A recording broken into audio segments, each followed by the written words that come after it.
natagpuan ang isa pang katawan ng biktima mula sa gumuhong gusali sa Angeles City, Pampanga.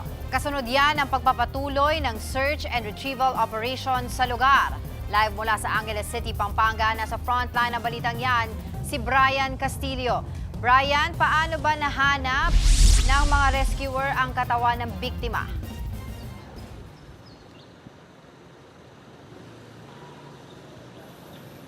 Andre, Angela, dahil balik na nga sa search and rescue operations dito sa gumuhong gusali sa Angeles City, Pampanga, ay muli nang gumamit ng mga K9 units mula sa Philippine Coast Guard para sa paghahanap ng mga biktima.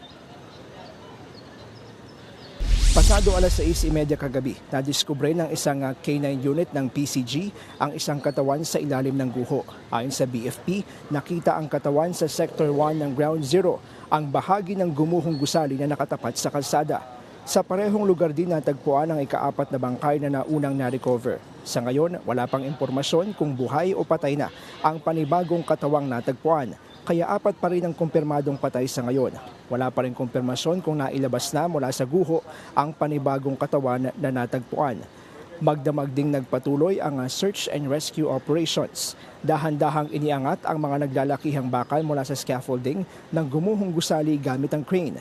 Mano-mano namang iniaalis ng mga rescuer ang mga debris at bakal para makagawa ng daanan papasok sa mga kritikal na lokasyon sa guho. Naging layered o patong-patong anila ang pagbagsak ng 9 na palapag na gusali. Dahil dyan, pahirapang makapasok sa ilang bahagi ng estruktura. Maingat din ang galaw nila dahil posibleng gumuho pa raw ito ulit.